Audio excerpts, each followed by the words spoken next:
Good afternoon, Atlanta, Georgia, traveling for autism. We're live here at Oakland Cemetery in Atlanta, Georgia, to see one of the best golfers, in my opinion, one of the best golfers in the nation. And let me tell you something, in the world, in my opinion, we're at a beautiful cemetery in Atlanta.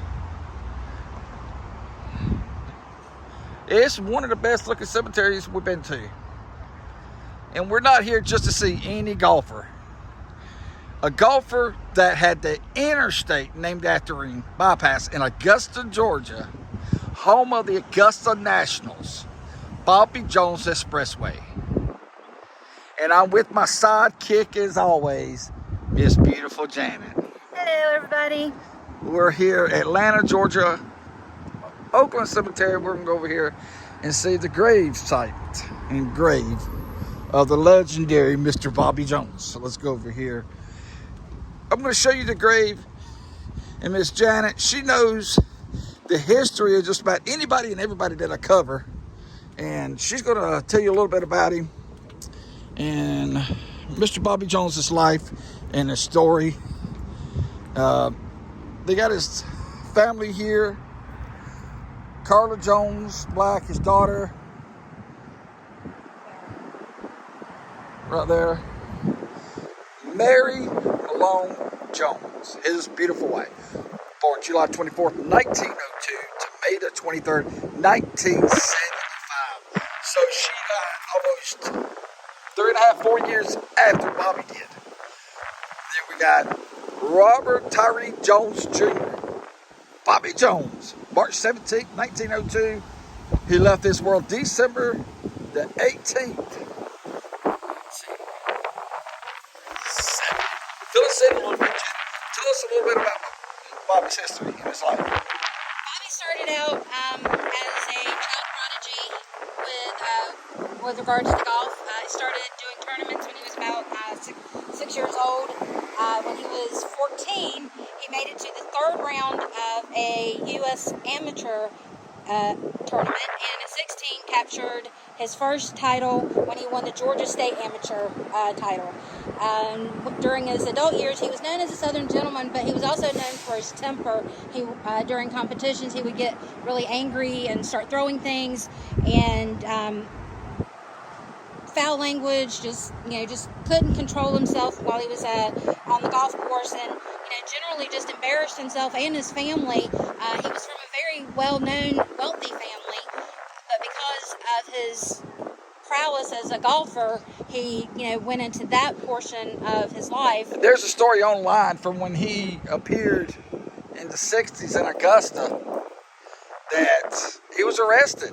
He was arrested for disorderly conduct, drinking in public, and since you mentioned that, there's a article online from Augusta Chronicle, Augusta, Georgia, to where he was locked up due to intoxication in Augusta.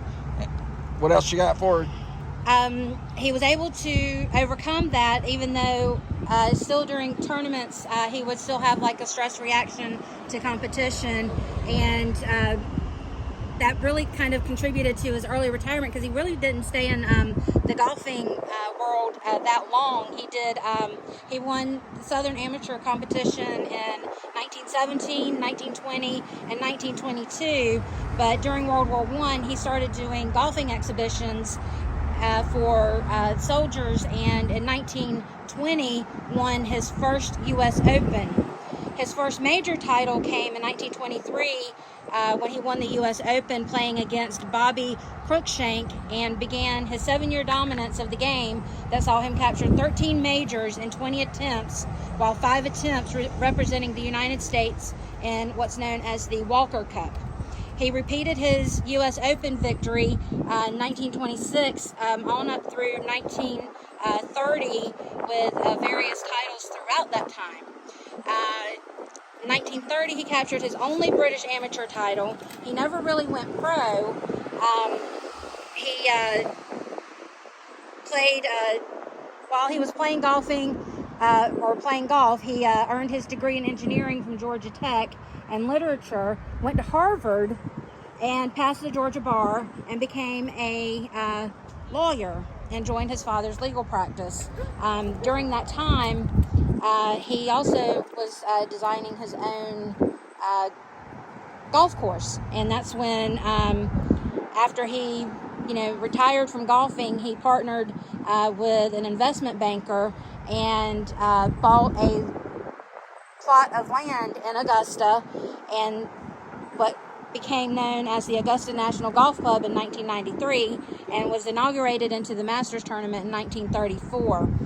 He played every tournament up until 1948, and then during World War II, he was a lieutenant colonel in the U.S. Army Air Corps, and was allowed to stay in the Army to graze cattle at the Augusta National.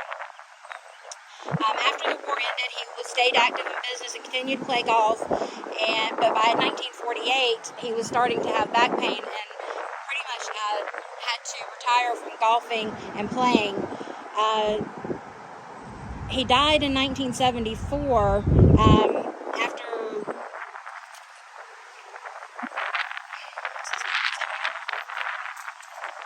Oh, I'm sorry.